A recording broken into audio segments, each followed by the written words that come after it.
Well, welcome back, everybody. I'm going to start with a story. My wife and I, too, for the roads, we're always driving around all the back roads and all the great little towns up in Warren, Washington County. And we're going through Hudson Falls. This is about 3 years ago. We're going through Hudson Falls, and out of the corner of my eye, I look over, and there's this place with a little sign out front that says the Hudson River Music Hall. So we became really curious about it, stopped in and looked, and you would not believe what was going on inside this hall. So lo and behold, we found out that one of the founders, the executive director, as it turns out to be, is also a really well-known, well-accomplished, incredibly talented musician, Jonathan Newell. And that's who's sitting next to me. So, John, welcome. Well, thank you. Nice to have you here. Nice to be here. Those of you who know John's name over the years associate him with all kinds of classical music, jazz music, and as we're about to find out, some serious rock music as well. John, I want to start because when we discovered the music hall sitting right there in Hudson Falls, we were really quite surprised. What's the background on that? Well, it's always a lot of different things that make something happen, but what happened is I had this 9-foot concert grand that my wife said was taking up too much space in the house, so I had to find a way to get it out of the house. And then through another great conversation with a friend, I told him about my piano. It was old and beat up, and he said that what would I do with it if I could have it rebuilt? I said I'd move it into a public space in Hudson Falls and see what happens, give a few concerts and see what happens. That's really how it happened. So he gave me the money to have it rebuilt. He said, follow that spirit and see where it leads.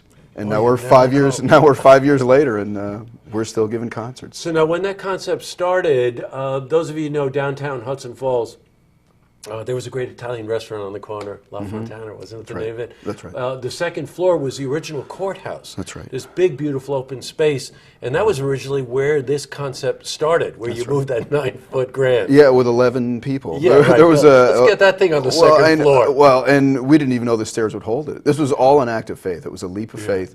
I got 11 of the biggest guys I could find in town. There was a workout club right down the street. So I went and asked them. I said, hey, you want to pick up a piano today? And this is what we're doing with it. It was really that community spirit. They thought, that's a great idea. Let's go carry a piano up 2 flights of stairs today. So they did, and we had a Christmas concert December of 2010, and it was overflowing, the community reaction to it. We had to turn away probably 100 people that day. And that room holds 250. We kind of packed in about a lot more than that. Yeah, but it was a beautiful start, and it told us we were in the right place with the right idea, I think, too. I got you. And the building of the music hall, and we're about to tell you about the third phase of this project here, but the building itself was a utility building or something? What was it?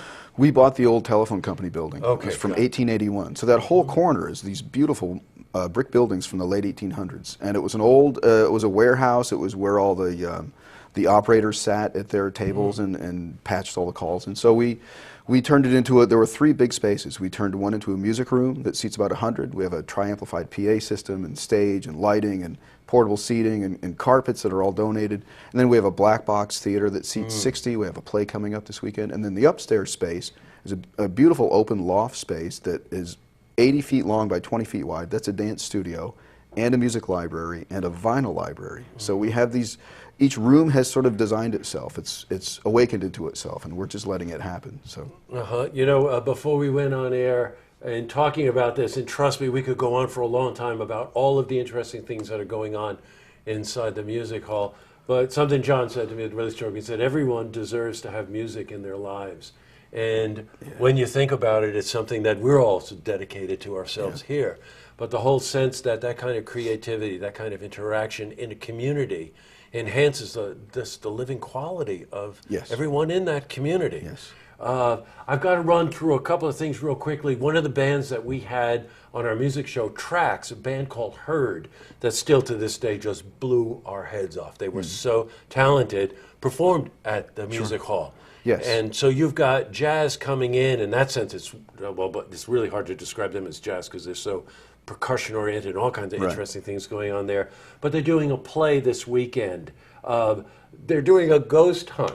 There's talk about this old building, maybe having a few spirits wandering around in there. Many of us have seen them, actually. Oh, yeah? Well, I was never a ghost guy until it walked up to me, you know, really. Said hello, did it? I freaked out too much to even wait, but I'd never been one of those guys, but it happened. You know? They do yoga classes over there. And now we're going to have to dip into some of this rock. Sure. As soon as John and I found out that we had the Beatles and Led Zeppelin we were cohorts in crime on this. He started telling me John is a multi-talented musician. So you're playing in this Led Zeppelin tribute band, right? Yeah, I play guitar. Not an easy, and you had to play guitar too. I love it, you know. You had to do Jimmy Page. Sure, why not? If you're going to do it, why not pick up the violin bow and try it? You know? And go for it and tune the guitar a couple of different ways as well. I have 10 guitars too. You have to keep a few guitars on stage, right? Yeah, I had 6 at the last show we just did in Manchester. Yeah, I got it. The Beatles tribute band. I saw the sign one day when we were driving by. What was that about? Well, that's called Across the Pond. They've been around since 2006, and a lot of the things that happen at the music hall, we just let happen. So what was happening was they were about to break up, and they had a show booked at our place, and I said, "Don't break up. I'll fill in whatever instrument you need. I'll fill in." So they needed a bass player, and it clicked, and it resonated in the spirit of the place. It was such a great community thing, and so now we have a Beatles band we wouldn't call it our resident band, but they perform there twice a year, and we have these Beatles festivals where people bring in their Beatles collectibles and they show them to each other. Yeah. So it's this exchange of it's not just the music, but it's the community aspect of it, where people are getting to know each other through this music and recognize each other through this music.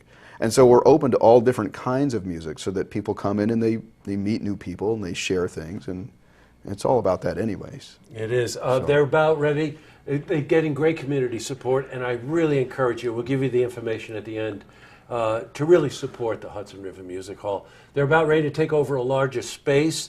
We're going to have you back again, John, because I want to talk about this theater. But the Strand Theater, which back in the 60s, the 50s, of course, was like a lot of small upstate cities, the movie theater was sort of the center of everything. Yeah. Beautifully designed old theater that had, of course, fallen into disrepair over the years and whatever. Well, they're bringing that back to life again. Yeah. By next spring, you're hoping, right? I'm hoping. It had become repurposed. The town municipality bought it, buried the seats in 600 truckloads of sand. So they buried the rake seating to level it, and then they put a 4-inch concrete cap, built their offices, and then capped off the balcony. Really what they had done, though, is end up preserving the building. Because a lot of these old buildings from the 1800s are having difficulty staying together. The mortar's getting thin, and so it turns out that it's the best in-shape building of all those old buildings that are in the village. You know, and John is very, boy, you're really capable of getting the community around us. So we've got a lot of people volunteering their services. By the way, if you happen to live in the Glens Falls, Hudson Falls area, and you're a contractor, give John a call. See if you can volunteer some time to help bring this theater back to life, which is the mission, hopefully by next April. Well, John, thank you so much for coming in. I think I hit the first 2 of 17 things I wanted to talk about. Great. So we have 8 more episodes. We do. You got to come. You got to come back again. Yeah. Again, in Hudson Falls, right downtown. Can't miss it. The Hudson River Music Hall. Every weekend, there's something going on, from plays to music to ghost hunting to yoga. All kinds of very, very interesting things. And I just really want to close with one thing you just said to me. We were walking to the set to do this interview, and I turned around to John. I said, "Boy, you really accomplished a lot." And he looked at me and he said, "Well, I think I want to be a musician when I grow up." Right. I'm doing all this so I can just practice someday. Right. Well, John, thank you very much for coming in. My pleasure. And we'll have you back plenty of times to keep our viewers involved with this wonderful project you got going on there. Thank you. Thanks. To see this interview again, you can head to our website, LookTVOnline.com.